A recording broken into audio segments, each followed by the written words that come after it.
할렐루야. 네, 금요철에 오신 여러분을 진심으로 환영하고 축복합니다. 날씨가 갑자기 추워져가지고 막 독감도 유행하고 몸도 아프고 막 그런데도요, 오히려 더 강해진다고 합니다.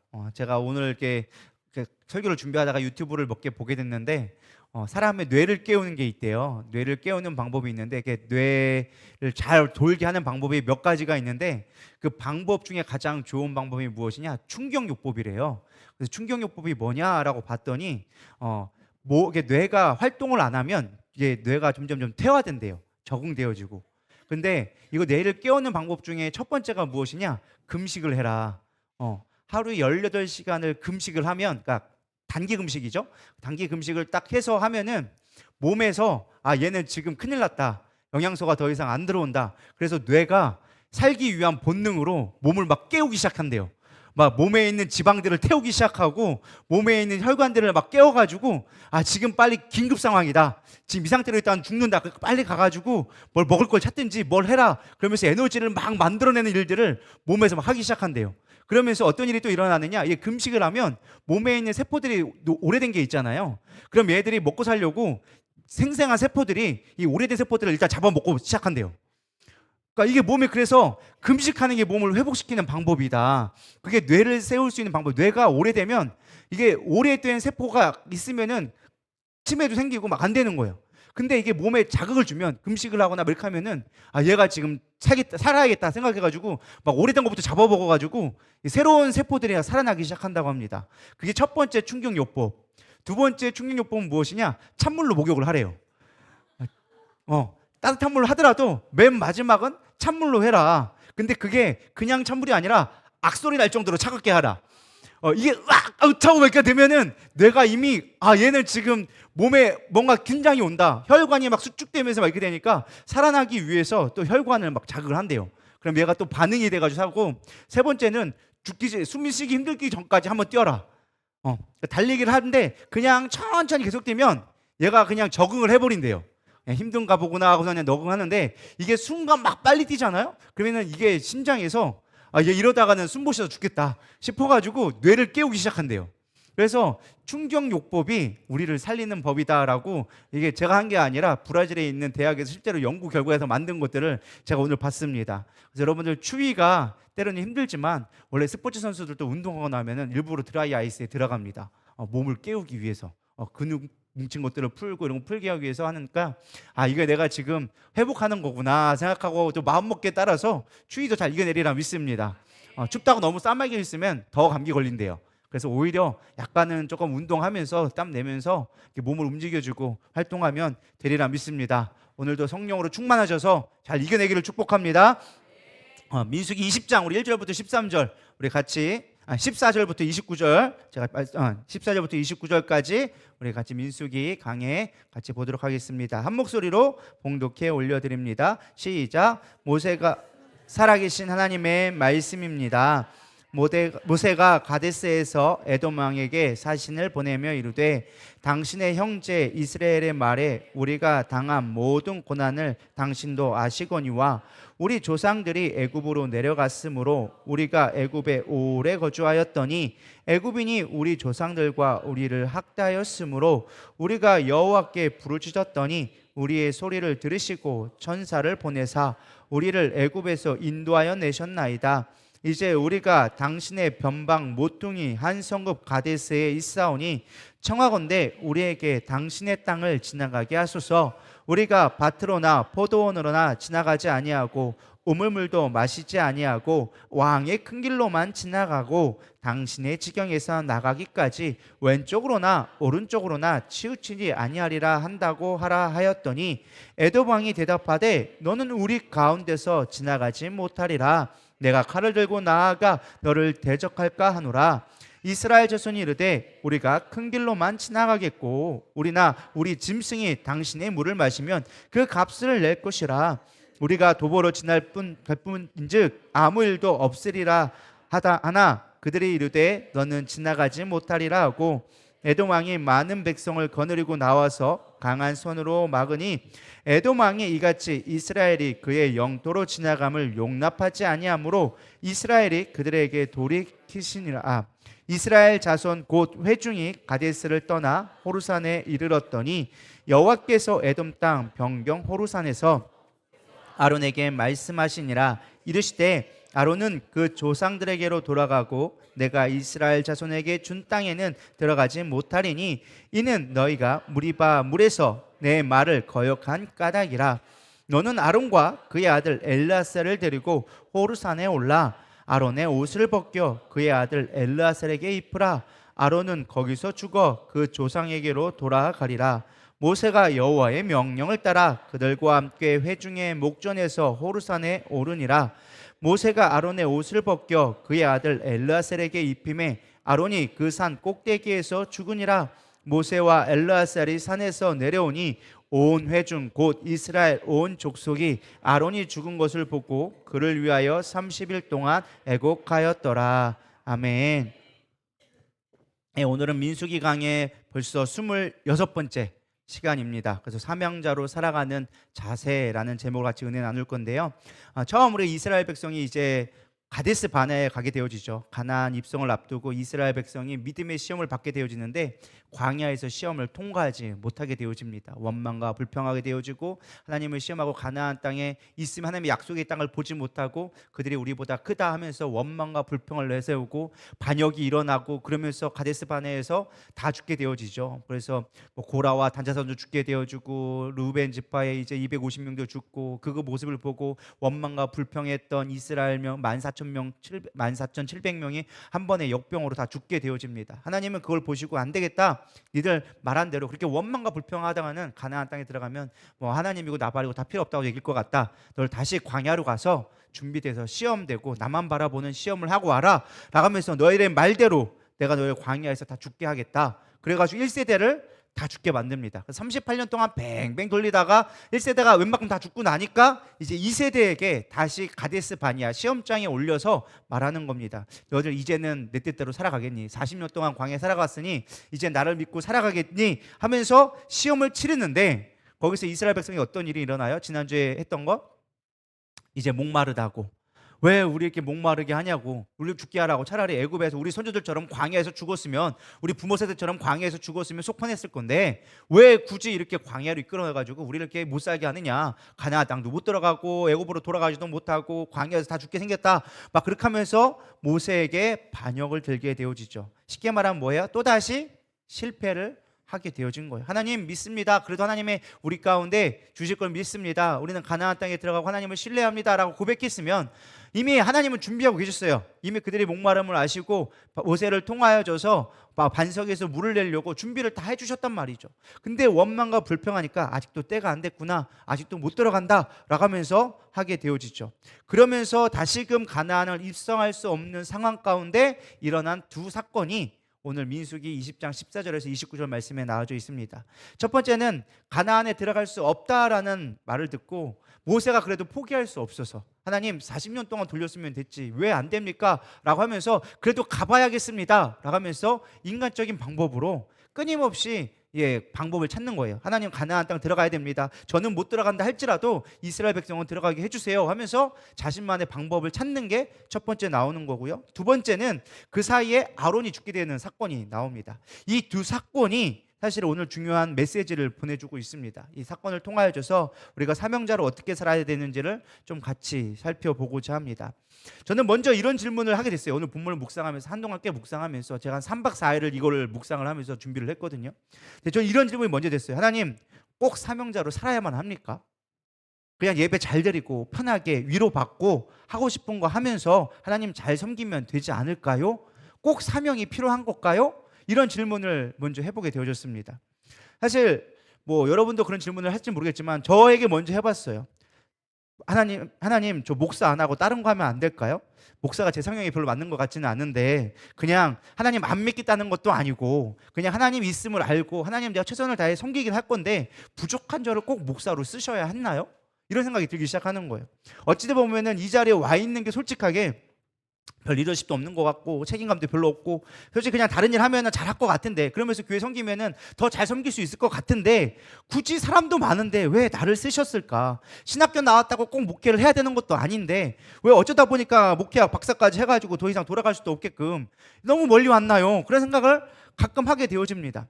그런 질문 중에 하면서 뭐 저를 이렇게 이상한 눈으로 보지만은 여러분도 그렇지 않나요? 뭐 사명자로 살아가는 게 어쩌나 저쩌나, 뭐 내 하나님이 이렇게 하는 게 맞나요? 내가 이렇게 봉사해야 되나요? 언제까지 이렇게 살아야 되나요?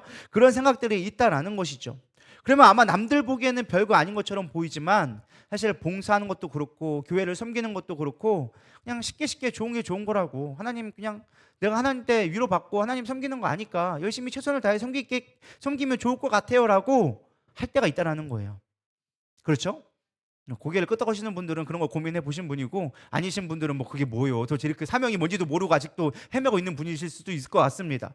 어쨌든 중요한 건 사명을 꼭 해야 되느냐 라는 고민이 왔을 때 하나님이 저에게 주신 떠올리는 말씀이 이거였어요. 사도행전 20장 24절. 이럴 때는 왜 이렇게 잘 생각나나 몰라, 말씀이. 이 말씀을 주시는 거예요. 내가 달려갈 길과 주 예수께 받은 사명 곧 하나님의 은혜의 복음을 증언하는 일을 마치려 하면은 나의 생명조차 조금도 귀한 것으로 여기지 아니하노라, 이렇게 하면서 말씀을 주시는데, 아 하나님 이거 뭐예요 도대체, 나는 안 하면 안 될까요 했더만 사명 감당해라, 죽기까지 해라, 막 이렇게 하고 말씀을 주시니까 아니 뭐라고 할 수도 없는 거예요. 안 하면 안 돼요? 막 이런 생각이 드는 거죠. 바울은 하나님께 받은 은혜가 너무 커서 자신에게 주어진 사명 곧 이방인의 복음의 사역을 위해서 복음을 전하는 자로 살아가겠다고 다짐하는 거예요. 근데 사실 이 고백이 쉬운 고백이었느냐? 바울도 쉽지 않았어요. 바울도 뭐라고 고백했어요? 나는 날마다 죽노라. 내 마음엔 두 법이 있는데 하나는 육신의 법이요 하나는 생명의 법인데 맨날 내가 육신의 법이 이기는 것 같아 미치겠다. 바울도 이렇게 고백했단 말이에요. 뭐예요? 나도 쉽지 않아요. 힘들어요. 주님 어려워요. 근데 내가 사명 마치는 것까지 내가 달려가기 원합니다. 바울이 왜 이 고백을 했느냐? 이 뒤에는 숨겨진 비밀이 있어요. 바울은 사실은 하늘을, 천상을 3번씩이나 오르락 내리락 할 만큼 영적으로 도통한 자였어요. 그러니까 하나님의 영적인 비밀을 알게 되어진 거예요. 그러니까 하나님이 나에게 주신 은혜와 또 하나님의 두려우신 하나님의 크기를 알게 되어지니까 이 사명을 감당하지 않는 건 어떻게 보면 죽기보다도 더 힘든 거다. 차라리 내가 사명 감당하는 게 덜 힘든 거다. 아 이게 내가 그냥 감당할 수 있는 은혜고 이것들을 하는 자체가 내게 하나님이 주신 엄청난 축복이다라는 거를 깨닫게 된 거예요. 육신적으로 보면 힘들어 죽겠는데, 육신적으로 보면 감당할 수 없는 건데 영적으로 보고 하나님의 시선으로 보고 하나님의 크심을 보게 되어지니까 이게 얼마나 큰 은혜인지 바울은 그걸 고백하는 거예요. 그래서 제가 찾아봤다는 거 아니겠습니까? 하나님 사명 감당 안 하면 어떻게 될까요? 나 하기 싫은데 어떻게 해야 될까요? 했더니 하나님이 그때마다 떠올리게 하신 게 있는데, 첫 번째는 사명을 외면했던 요나가 떠올리게 되더라고요. 니느웨로 가가지고 복음 전하라는 말에 하나님의 사명을 받은 요나는요, 니느웨가 너무 싫다고 도망갔어요.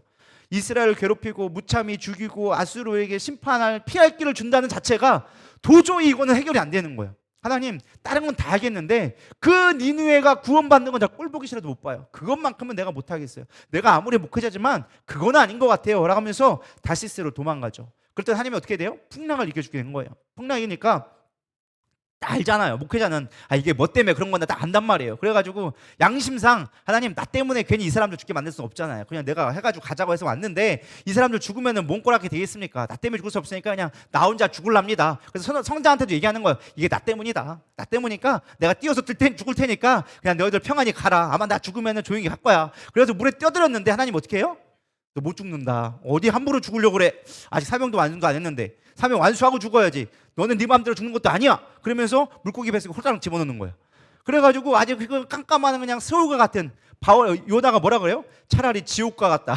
이 사막의 스올의 음침한 골짜기에 집어넣어가지고 땅 밑에 나를 숨겨놓으셔가지고 하나님 내가 철저하게 회개하겠습니다. 하나님 뜻대로 하겠습니다. 그러니까 회개하고 하나님이 간신히 살려주니까 또 본성이 나오기 시작하는 거예요. 사흘길 가라는 데를 하루만 가가지고 니들 심판받는다 하고 끝났어. 그래서 니들 심판받나 안 받나 구경하고 있더니만 하나님이 박노골 줘가지고 야 아니지 않느냐 너 힘들지 내가 위로해줄게 하다가 잠깐의 위로해 좋았다가 하나님이 또 걷어가시니까 왜 걷어가시냐고, 하나님 이거밖에 안 되냐고, 저거 심판한다는데 왜 심판도 안 하고 왜 회개하게 만드냐고 막 이따게 뿔따구이 나면서 앙탈을 부리기 시작하죠. 그러니까 하나님이 뭐라고요? 야 아니다, 그래도 나는 쓰려고 한다. 그래도 내가 이 백성을 귀히 여기려고 하니까 너는 사명 감당해라. 봐라 이 들풀도 너가 귀하게 여기는데 박노골도 귀하게 여기는데 수많은 사람을 내가 귀하게 여기지 않겠느냐. 너 목회자라면서 너 사명 감당하는 자라면서 영혼 살리는 자라면서 정신 차려라 이거사. 그러면서 질문하고 끝나게 되어지죠. 그러니까 생각해 보니까 사명을 외면하면요 하나님이 그렇게 고난을 주기 시작해요. 그러니까 사명은 그냥 주장창 해야 되는 거예요. 믿으십니까? 외면하면 고난이 따라온다. 그래도 고난이 오는데도 불구하고 개겨서 안 하겠다 하면 하나님 어떻게 하느냐? 더 큰 벌을 내리기 시작하더라고요. 자신의 명예만 쫓던 사울을 사실 보게 되어집니다. 사울은요, 처음 왕이 될 때만 해도 성령 충만하고 예언하고 이스라엘 위해서 막 헌신하고 전쟁에 목숨 걸고 나갔던 위대한 왕이었어요. 초대 왕이었단 말이죠. 근데 조금 나라가 안정되어지고 할만하니까 이 교만이 살살 올라오기 시작한 거예요. 그래서 하나님은 야, 너는 이스라엘 하나님 나라로 세워야 되니까 네가 이 백성들을 잘 다스려라. 사무엘을 통해서 미리 처음부터 했단 말이에요. 나는 하나님이 이 나라는 나의 나라지, 왕들을 네가 세워달라고 해서 내가 세우긴 했지만, 사람의 요구를 세워주긴 했지만 나의 나라다. 그러니까 너는 순종하고 잘 살아라. 순종이 중요하다라고 얘기했는데 순종을 안 하는 거예요. 자기만 높아지려고 하고. 그래서 사무엘 선지자가 경고하죠. 사명 감당하십시오. 순종하십시오. 하나님이 기뻐하는 거라 하십시오. 왕의 멋대로 하지 마십시오. 하나님 앞에 순종하는 게 기뻐하는 겁니다. 근데 말을 홀라당 안 들어버렸네. 그래서 화가 나가지고 사무엘 선지자가 하나님 당신 떠난답니다. 끝났습니다. 라고 얘기하니까 사울 왕이 뭐라고 얘기해요? 거기서 잘못했습니다 하면 좋았을 건데, 나 체면 좀 살려주지. 백성들 앞에서 쪽팔리게 뭐 하는 거예요? 나 좀 체면 살려주고 그 다음에 가시려면 가시라고. 이딴 얘기로 얘기하니까 하나님이 화가 나가지고 아주 그냥 귀신을 달락 붙여가지고 그냥 귀신의 그냥 악목에 하는 거예요. 그러니까 우리가 사명 감당하자 하나님이 뭐 붙이신다? 귀신 붙여주신다. 할렐루야. 별로 아멘 하면 안 돼. 이때 노멘 하셔야지. 뭐 귀신 붙여준다 뭘 아멘이에요.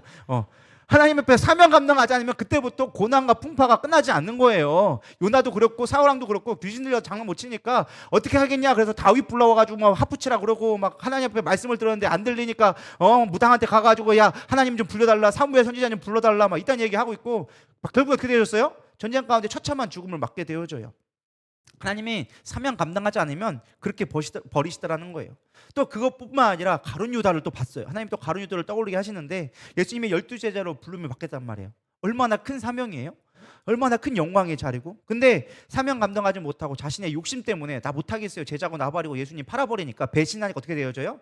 결국엔 양심에 찔려서 자살했어요. 자살. 근데 하나님은 중요한 건 무엇이냐? 그 12사도를 감당하기 위해서 맏대아를 다시 세우셨어요. 그러니까 하나님은요, 사명은요 우리가 감당하지 않아도 딴 사람 세워서 할 수 있다라는 거예요. 믿으십니까? 맡겨진 사명 감당하는 게 은혜라는 거예요. 사명 감당하지 않으면 하나님이 징계를 주세요. 야, 너 감당해야 된다, 해야 된다, 도망치지 말아라, 잘해라, 그럼 내가 도와줄게. 그래도 말 안 들으면 막 귀신 붙이기 시작하고 고난 붙이기 시작하고 그래도 안 돼? 그럼 하나님 그때부터 가차없이 버리기 시작하는 거예요. 성경 요한계시록에 뭐가 있어요? 내가 촛대를 옮기리라. 촛대를 옮기리라. 여러분 두려운 말씀으로 받아야 되리라 믿습니다. 고린도 4장 2절은 얘기합니다. 그리고 맡은 자들에게는 구할 것은 충성이니라. 여러분 사명 주셨다면 그냥 감당하세요. 그게 편한 길이에요. 내가 재수 없어가지고 괜히 예수님 믿어가지고 이렇게 사명 감당해야 되고 내가 무슨 죄를 지었길래. 그렇지만 그렇게 생각할 것이 아니라 그것이 오히려 우리 가운데 가장 큰 축복이다. 하나님을 섬길 수 있는 것이 가장 큰 축복이다라는 것입니다. 그래서 사명은 옵션이 아니라 필수다. 여러분들 구원받았다면 사명은 옵션이 아니라 언제든 해야 되는 필수적인 요건이라는 거예요. 우리가 부름받았다면 사명을 위해 달려가는 것이 가장 복된 길입니다. 이 자리에 서 있는 것도 사명자로 부름받았다라는 거예요. 여러분 이 자리에 앉아 있는 것도 뭐예요? 사명 받았기 때문에 이 자리에 있다라는 것입니다. 제가 하나님의 성경을 묵상하면 묵상할수록 하나님은 철저한 분이세요. 하나님은 철저하게 자기 나라를 위하여서 하나님의 영광을 위해서 우리를 부르셨지 그냥 내가 너 불쌍해서 사랑해서 불렀다? 아니에요. 제가 성경 다 보니까 성경 하나님은 그냥 불러서 하는 사람 없어. 다 써먹으려고 부르셔. 그렇다면 여러분들이 다 사명자로 부르셨다라는 거예요.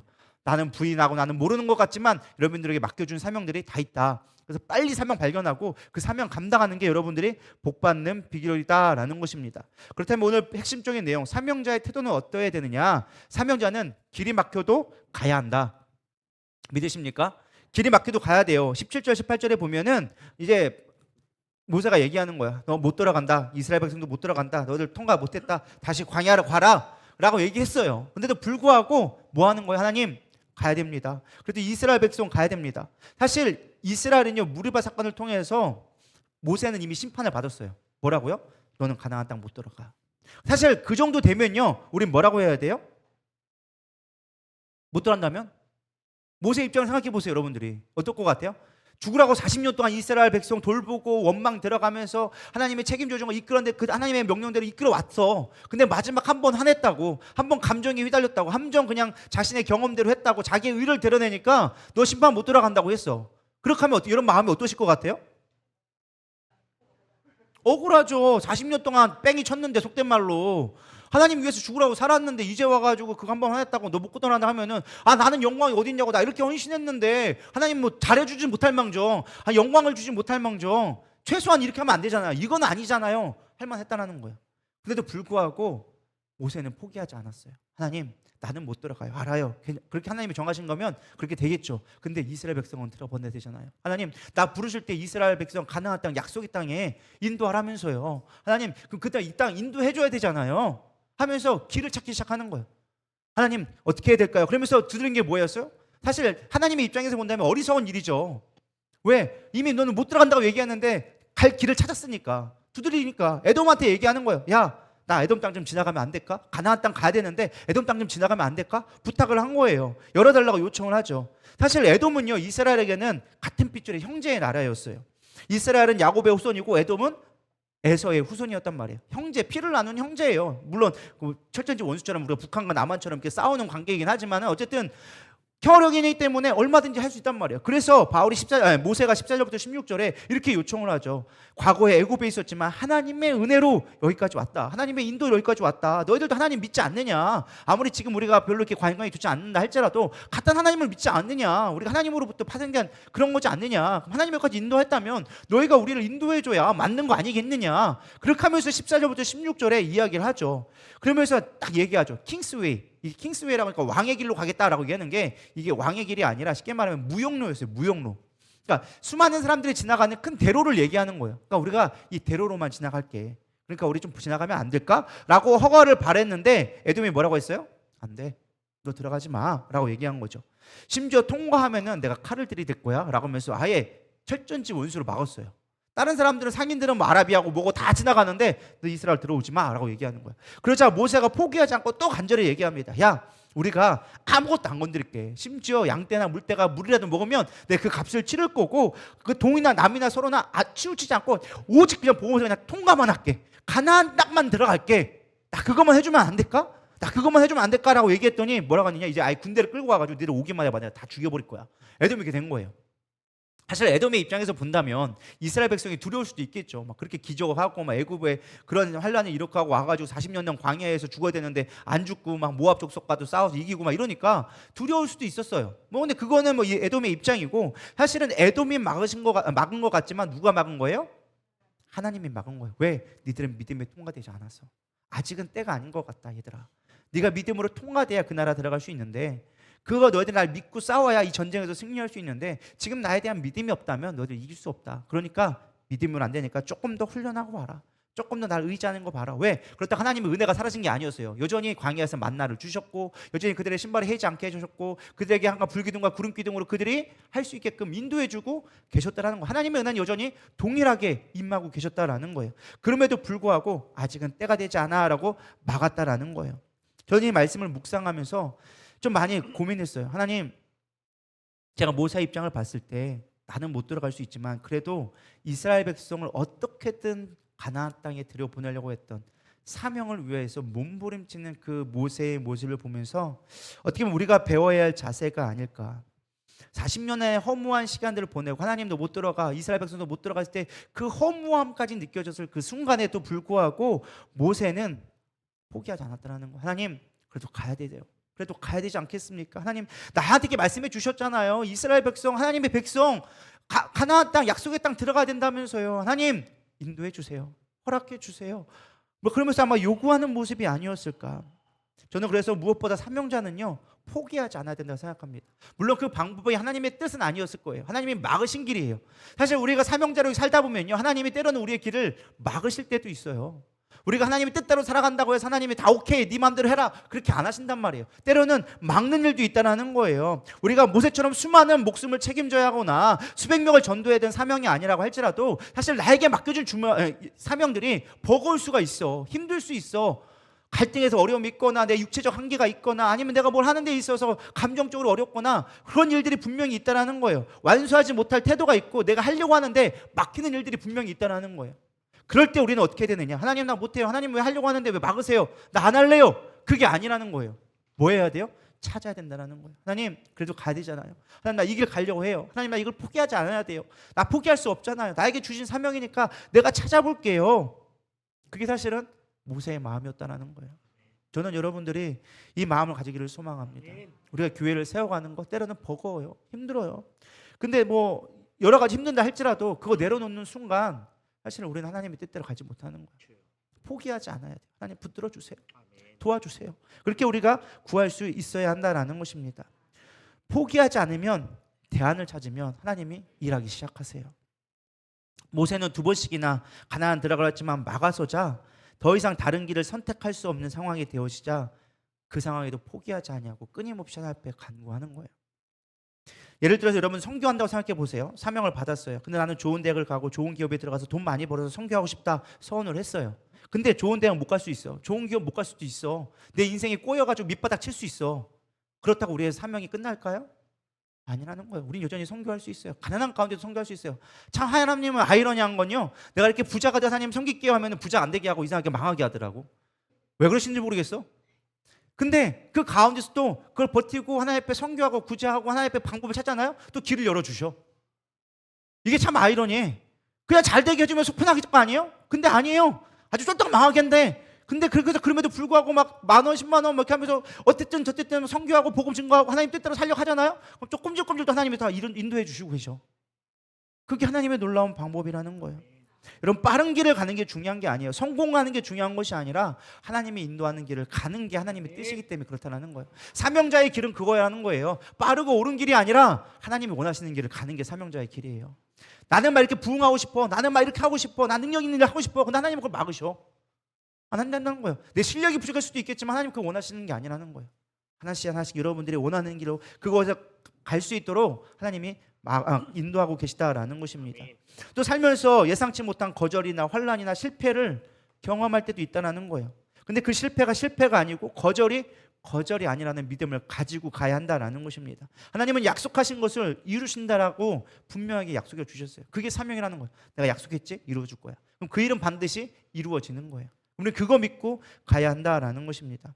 환경을 통해 넘어뜨리고 포기하게 만들고 좌절하고 감정적이게 만든 건 누가 하는 거예요?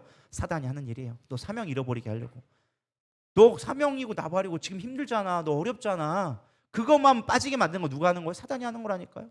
우리는 그 상황 가운데서도 하나님의 사명을 붙들어야 돼요. Keep going. 계속 갈 수 있어야 된다라는 거예요. 그럴 때 하나님이 도와주고 하나님이 인도하고 하나님이 함께 하시는 것들을 경험하게 되어지는 거예요.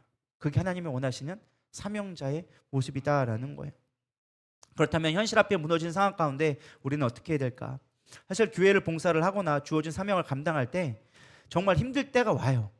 미칠 것 같은 때가 와요. 다 포기하고 내려놓고 싶을 때가 있어요. 한 번씩은 꼭 있다니까요. 번아웃이라고 하면서 꼭 와요.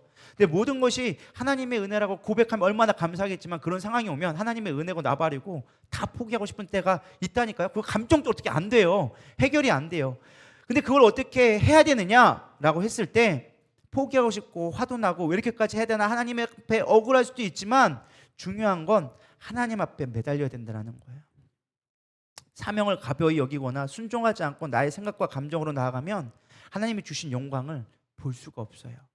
근데 오늘 제가 본문을 묵상하면서 하나님의 위대하심을 좀 묵상하면서 저는 하나님을 좀 어떻게 표현할지 모르겠지만은 너무 철저하고 칼 같은 분이시다. 그리고 너무나 두려운 분이시다. 사실 그래서 제가 그 묵상하느냐고 한 반나절 이상을 설교를 준비를 못했어요. 하나님 이 말씀 어떻게 전해야 될까요? 내 마음까지 너무 무거운데 이걸 어떻게 해야 될까요? 첫 번째는 저로 좀 적용을 해보면 하나님 나 목회자인데 나의 감정이나 나의 말실수로 인하여져서 하나님 사명 감당하지 못한다면 면류관 오지 못한다면 나의 노력이 어떻게 될까요? 왜 모세가 그랬잖아요. 한 번의 말실수로 한 번의 감정으로 인하여져서 그 모든 수고가 다 끝나버리게 되는 거예요. 너무 두려운 거예요. 하나님 나 그런 실수하면 어떡하죠? 지금까지는 하나님의 은혜로 버티고 있었는데 하나님 정말로 마지막 영광의 때 내가 하나님 필요 없다라고 하고 하나님 이런 거 내 감정 때문에 성도들한테 화를 내고 그래서 하나님의 거룩함에 드러나지 못한다면 하나님 나 사명 감당할 수 있을까요? 그 하나님이 너무나 두려운 거예요. 믿음이 적을 때는 하나님이 사랑의 하나님, 은혜의 하나님, 긍휼의 하나님 이런 하나님으로 보였는데 죄송스럽지만 조금 성장하게 되어지니까 하나님이 너무 무서운 거예요. 야 하나님 속된 말로 우리가 하나님을 너무 만만하게 보고 있다. 신앙생활 때 너무 만만해 하나님을 가벼이 여기고 있고 너무 가볍게 여겼다. 하나님 그런 하나님이 아닌데, 너무 두려운 하나님인데, 하나님의 명령은 절대적이고 하나님의 사명은 그 어떤 것과도, 우리의 생명조차도 아무것도 아닌데 우리가 너무 나의 환경만 보고 상황만 보고 하나님의 그 크신 명령을 가벼이 여기고 있지 않은가. 나 힘들어요, 나 피곤해요, 나 몸 아파요, 나 이래서 못해요, 저래서 못해요. 하나님이 사명 주셨는데 하나님의 명령을 객관보다 못 여기는 거야. 근데 그 하나님은 너무 두려운 하나님인 거야. 너무 무서운 하나님인 거야. 나의 생명은 아무것도 아닌 것처럼 여길 만큼 모든 힘과 능력을 가지신 분이시야. 근데 우리가 그 하나님을 두려워하지 않으니까 사명이 뭐같이 여겨지는 거예요. 사명 감당하는 거 피곤한데 그거 나중에 하면 안 돼요? 나 이거 꼭 해야 돼요? 막 이렇게 되는 거예요. 그 하나님이 안 보이니까. 속된 말로 얘기해요. 나를 지금 목을 치려고 도끼를 들고 있는데 못 모르고 하나님 하기 싫어요. 하기 싫으면 끝내. 빵 하면 끝났는데 우리 그거 모르는 거야. 근데 그 하나님이 보이기 시작하니까 너무 두려운 거야. 까불면 안 된다. 여러분 까불지 않기를 소망합니다. 표현이 좀 죄송하지만 하나님 앞에 까불지 마세요. 사명 주신 거 감당하셔야 돼요. 포기할 거 아니에요. 여러분 선택이 옵션이 아니라니까요. 이거 안 하면 버림받는 거고, 안 하면 고통받는 거고, 하면은 축복이에요.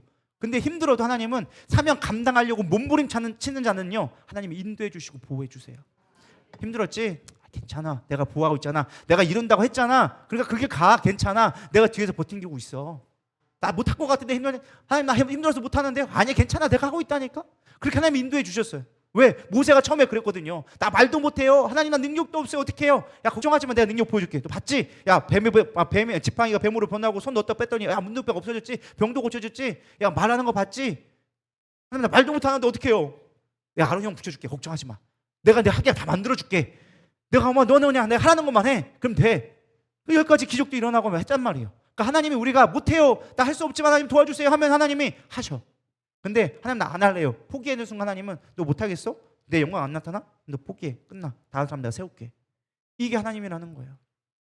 우리는 겸손해야 되리라 믿습니다. 하나님 앞에 맡기세요.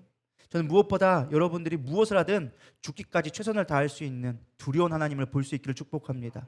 솔직하게 앞서서 고백하지만 저는 누구를 책임질 만한 그릇이 안 돼요.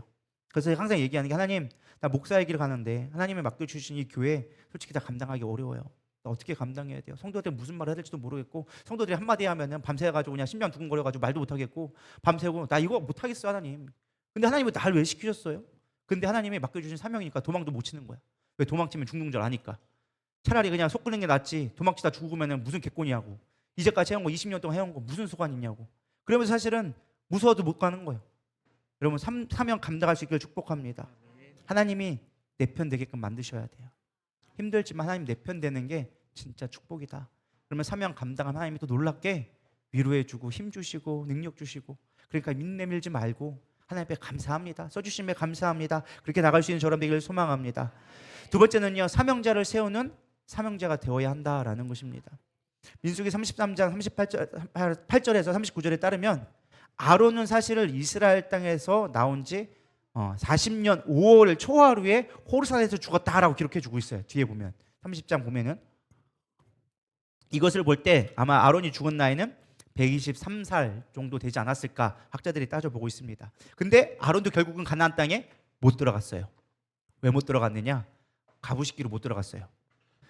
24절에 보면 아론은 그 조상들에게 돌아가고 내가 이스라엘 자손 중에 준 땅에는 들어가지 못하리니 이는 너희가 무리바 물에서 내 말을 거역한 까닭이니라. 사실 이거 누가 한 거예요? 모세가 했어요. 근데 아론도 같이 책임졌어요. 같이 못 들어갔어요. 40년 동안 광야에서 하나님 물론 실수한 것도 있었죠. 그럼에도 불구하고 철저하게 제사장으로서 일대로서 잘 대제사장으로서 잘 섬겨줬단 말이에요. 그런데도 불구하고 못 들어갔어. 저는 모세도 억울하지만은 아론도 진짜 억울할 것 같아. 모세가 그랬잖아요, 내가 그런 거 아닌데 왜 나는 못 들어가요? 아마 이랬던 마음이 아닐까 묵상을 하게 되더라고요. 근데 중요한 건 제가 이 말씀을 묵상하면서 상당히 고민을 많이 했어요. 하나님 도대체 이게 무슨 말씀일까요? 이걸 어떻게 설교를 해야 될까요? 이걸 어떻게 마음 가운데 이해해야 될까요? 했는데 하나님의 시선으로 보면 이게 하나님의 플랜이었어요. 원래 하나님의 계획. 하나님은요, 모세와 아론이 하나님을 섬기면서 이스라엘 백성을 지켜서 가나안까지 인도하는 것이 하나님의 목적이었어요. 믿으십니까? 물론 우리의 무리바의 사건을 통하여져서 그들이 하나님 앞에 영광되지 못했기 때문에 심판받은 것으로 성경은 분명하게 기록해 주고 있지만, 하나님은 무엇이었느냐? 네가 가나안까지 인도하는 그 과정이 내가 너에게 준 축복이라는 거예요. 이게 우리는 이해가 되지 않죠. 우리는 뭔가 이렇게 해가지고 하나님 나 가나안 땅 들어가요, 이게 하나님의 축복이라 생각하지만, 아니요, 하나님은 뭐라고 얘기하느냐? 네가 가나안 땅으로 인도하는 것까지가 너에게 준 축복이다. 하나님의 사명, 너의 사명은 거기까지다. 그리고 하나님은 뭐하냐? 네 사명을 이어받을, 바톤받을 사람을 내가 세워줄 것이다. 모세의 바톤을 이어받은 사람은 누구예요? 여호수아가 있잖아요. 여호수아 두려웠어요. 하나님 모세가 했는데 나 어떻게 해요? 이스라엘 백성 어떻게 감당해요? 걱정하지 마라. 내가 모세에 준 표적을 내가 너에게 똑같이 보여줄게. 내가 모세 하나님 된 것처럼 너희 하나님 되어줄게. 넌 두려워하지 마. 염려하지 마. 그리고 여호수아를 세웠어요. 아론이 죽게 되니까 뭐예요? 오늘 본문 말씀에 나온 게 다음 세대를 세워라. 너는 호른산에 가가지고 거기서 네 옷을 벗어줘서 다음 세대를 세워라 라고 얘기하는 거예요. 하나님은요, 놀라운 계획을 갖고 있는 거예요. 우리는 뭔가를 봉사해서 그에 따른 대가를 늘 기대해요. 하나님, 나 이렇게 봉사했으니까 나에게 복을 주셔야죠. 봉사했으니까 건강 주셔야죠. 봉사했으니까, 내가 섬겼으니까, 이렇게 수고했으니까 나 잘되게 해줘야죠. 부자 되게 해주고 건강도 주셔야죠. 우리 이렇게 생각한단 말이에요. 아니요, 주님이 얘기하셨어요. 네가 섬기는 게 복이다. 나를 섬길 수 있는 자체가 복이다 라고 얘기해주고 있다는 거예요. 누가복음 17장 10절에 예수님이 이렇게 비유해 줍니다. 이와 같이 너희도 명령받은 것을 다 행한 후에 이르기를 우리는 무익한 종이라 우리가 하여야 할 일을 한 것뿐이라 할지니라. 종이 왔어요. 종이 하루 종일 밭농사 짓고 하고 힘들어 죽겠어. 근데 주인이 출장 갔다가 돌아왔어. 그럼 종은 뭐 해야 돼요? 주인 저녁 밥상 차려줘야 돼. 밥상 차려주고 주인님 식사 다 하고 밥 시켜주고 목욕 다 하고 주인님 들어가세요 하고 뒷자거리 다 해야 돼. 주인은 어디서 일 보고 왔는지 모르겠지만 자기는 하루 종일 일하고 와서 피곤해 죽겠는데 나 힘들어 죽겠어요. 알아서 해먹고 그냥 뭐 찬밥 있으니까 알아서 먹든지 말든지 알아서 하세요. 종이 그럴 수 있을까요? 그럼 그건 종이 아니죠. 종은 뭐예요? 그걸 받쳐놓고 당연히 해야 될 거 했습니다. 나는 무익한 종입니다. 아니, 시킨 걸 하는 거 당연히 해야 될 일입니다. 내가 아무리 힘들어 죽겠어도 뭐 하는 거다? 시키는 거니까 감당하고 하는 것이 옳습니다. 그것이 내가 종된 본분입니다 라고 예수님은 비유해 주는 거예요. 우리가 볼 때는 이해가 되지 않는 말이죠. 왜? 우리는 종이란 걸 경험해 보지 않았으니까. 그런데 당시 사회에서는 종은 이게 당연한 거였어요. 믿으십니까? 예수님은 이것뿐만 아니라 뭐라고 얘기하느냐? 자신을 들어 얘기합니다. 인자가 온 곳은 섬김을 받으려 함이 아니요 도리어 섬기려 하고 자기 목숨을 많은 사람의 대속물로 주려 함이니라. 야, 내가 온 것도 섬김을 받으려고 내가 이 땅에 온 거 아니야. 내가 왕이지만 너희들의 왕으로서 대접받으려고 이 땅에 온 게 아니라 나는 너를 섬겨주러 왔어.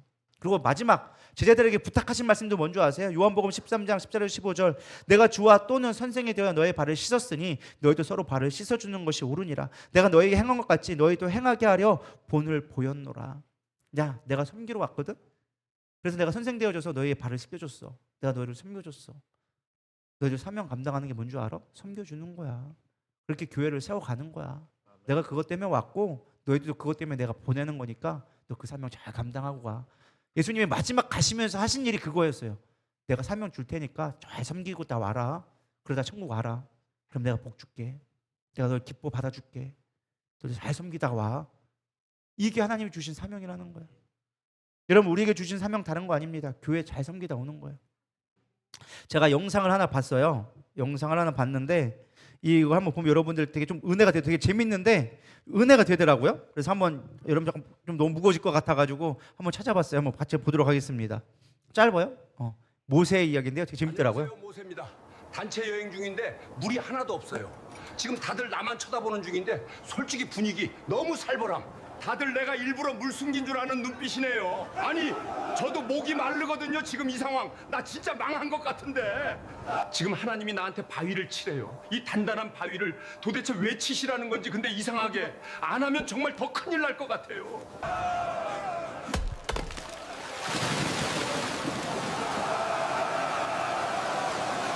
진짜 아무것도 안 보일 때가 있잖아요. 근데 그때가 믿음 말고는 선택지 없는 순간이더라고요.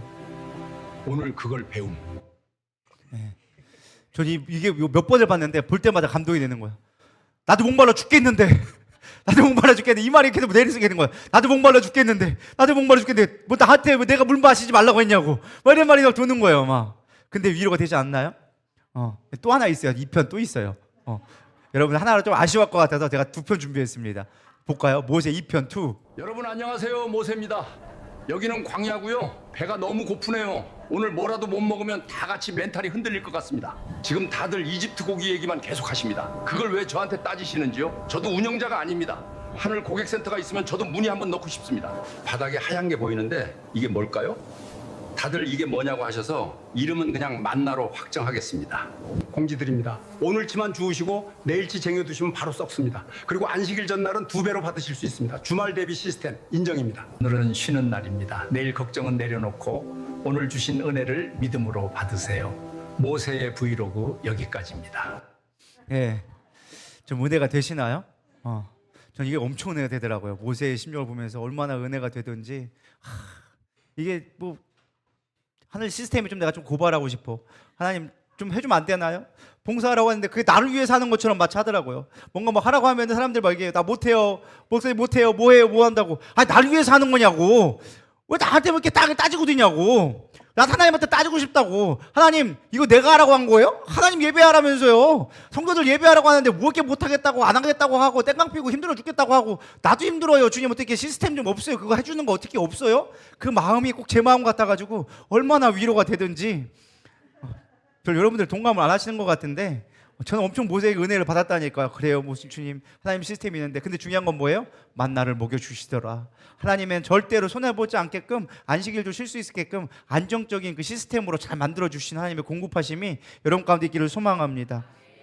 여러분 따지지 마세요. 그냥 묻고 따지고 나 힘들어 이러저런 거 다 알고 계세요. 여러분 힘든 거 알아요. 섬길 때 힘든 거 알죠. 뭐 여기에 부딪히고 저기 부딪히고 힘든 거 알아요. 근데 바뀌잖아요. 하나님이 채워주세요. 그게 섬기는 자의 모습이라는 거예요. 그리고 사람들을 잘 세워주세요. 호른산에 세워주잖아요. 너는 아론과 그의 아들 엘르아사를 데리고 호른산에 올라가 아론의 옷을 벗겨 그의 아들 엘리사에게 입히라. 아론은 거기서 죽어 그 조상에게 돌아가리라. 엘르아사를 데리고 호른산에 올라가서 옷을 넘겨주라는 거예요. 성경에서 옷을 넘겨주라는 건 단순하게 환복의 의미가 아니에요. 사명의 계승됨을 이야기합니다. 사무엘상 18장에 보면 요나단이 다윗에게 자기의 옷을 입혀줌으로 야 네가 사울 왕의 일을 계승자다. 네가 왕이다. 나는 왕이 아니다. 하면서 요나단이 자신의 옷을 벗어주죠. 또 열왕기하 2장에 보면 선지자 엘리야가 엘리사에게 겉옷을 벗어줌으로 말미암아 이제는 네가 나의 사명을 이어받아라. 네가 선지자다. 그러면서 엘리사가 마지막 올라가면서 겉옷을 던져주죠. 그러니까 그 엘리사가 그 옷을 받고서는 갑절의 은혜가 내게 임하게 달라고 해서 갑절의 은사를 또 받게 되어진 걸 보게 되어집니다. 때가 되면 하나님은 사명을 이어가게 하십니다. 그래서 하나님의 일은 사람에게 제한되지 않아요. 반대로 얘기하면 하나님이 주신 사명 때가 있다라는 거예요.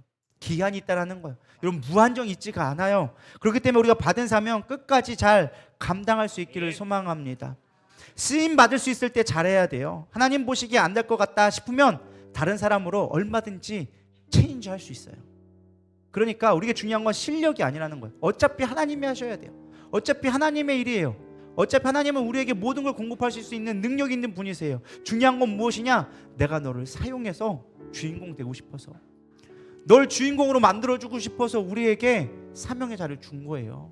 믿으십니까? 어차피 하나님 스스로도 하나님의 영광 가질 수 있다니까요. 하나님 나라에 임할 수 있어요. 세상의 대적자들 하나님의 천군천사 보내면 다 쓸어버릴 수 있고요. 하나님은 뭐 불가능한 게 없으신 분이세요. 그런데 중요한 건 우리를 쓰신 건 딱 하나예요.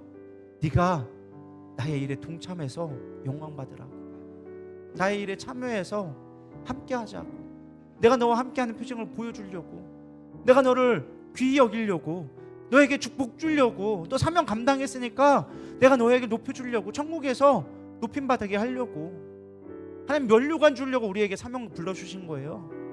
그러니까 여러분들 그냥 죽나 사나 힘들어도 목숨 걸고 하세요. 그럼 하나님이 책임져 주신다는 거예요. 그게 믿음이지. 그게 우리의 신앙의 목적이고. 할렐루야. 여러분 나 알아달라고, 나 어떻게 해달라고 그거 해봐야 무슨 소용이 있냐는 거예요. 사람들이 좀 알아주는 거 그거 잠깐이라니까요. 지금 앞에서는 칭찬하죠. 뒤에서는 욕해요.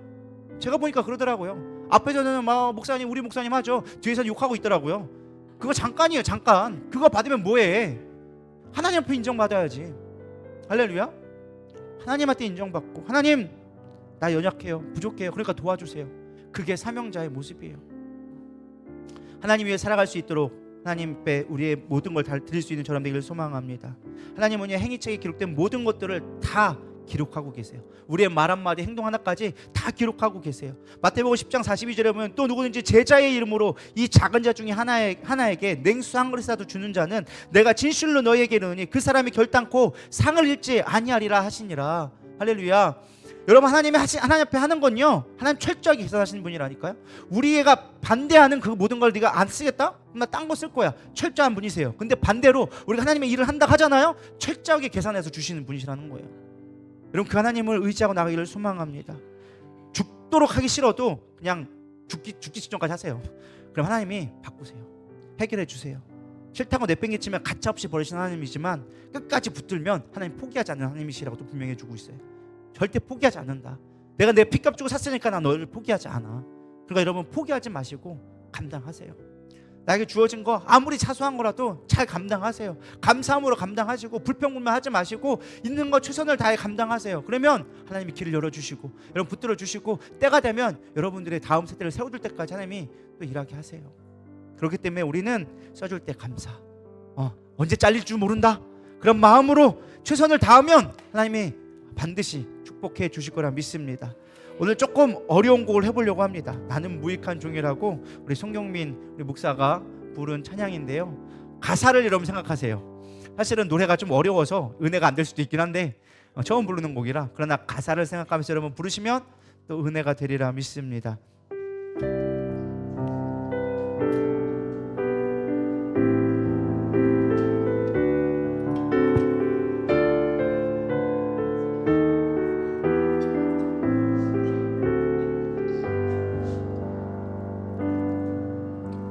내가 주 예수께 받은 사명 모두 마치고 나의 달려갈 길을 다하여도 내가 주 위한 곳에 남보다 더하여도 나의 마지막 고백 난 무익한 종입니다. 내가 10번을 산다 해도 1000년을 수고하여도 눈물이 내 앞을 매일 가려도 모두 날 떠나가도 주 위에 내 모든 것 버려도 나의 마지막 고백 난 무익한 종입니다. 나는 무익한 종입니다. 주만 높이 받으소서. 나는 무익한 종입니다. 아버지 사랑합니다. 나는 무익한 종입니다. 주님만 높이 받으소서. 나는 무익한 종입니다. 아버지 사랑합니다. 다시 한번 나는 무익한 종입니다. 주님만 높이 받으소서. 나는 무익한 종입니다. 아버지 사랑합니다. 나는 무익한 종입니다. 주님만 높이 받으소서. 나는 무익한 종입니다. 아버지 사랑합니다. 부름받아 나서리고 어디든지 가오리다. 괴로우나 즐거우나 주만 따라 가오리다.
아버지 사랑합니다.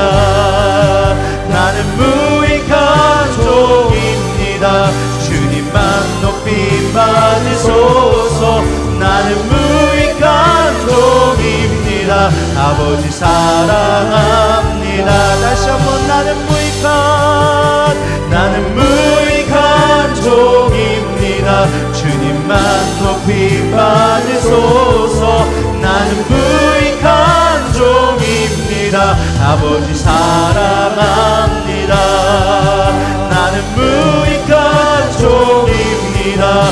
주님만 높이 받으소서.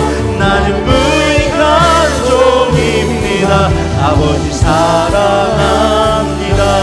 오늘 말씀을 생각하면서 모세는 마지막 가운데 하나님 앞에 큰 심판을 받게 되어집니다. 가나안 땅에 들어갈 수 없다.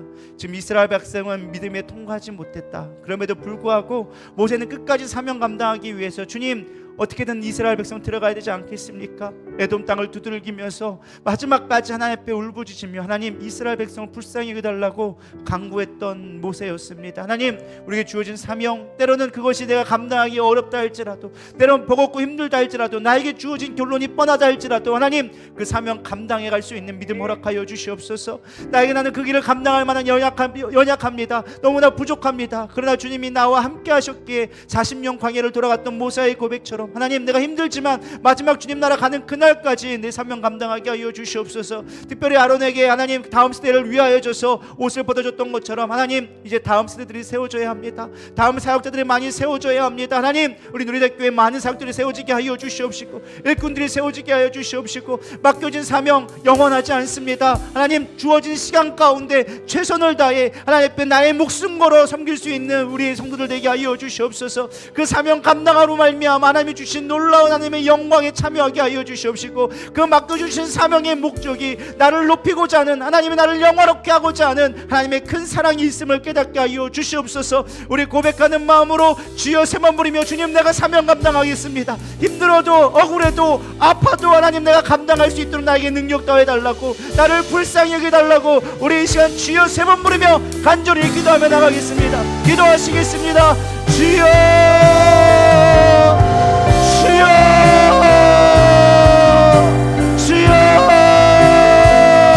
하나님 나에게 주어진 사명 때로는 내가 감당하기 힘들고 어렵고 어찌 감당할지 모르는 연약함을 가지고 있지만 하나님 주신 사명이기에 하나님 포기할 수 없기에 주님의 그 크심이 위대하기에 주님의 그 사랑이 너무나 크기에 하나님 그 사명 감당할 수밖에 없사오니 하나님 나에게 감당할 능력을 더하여 주시옵소서.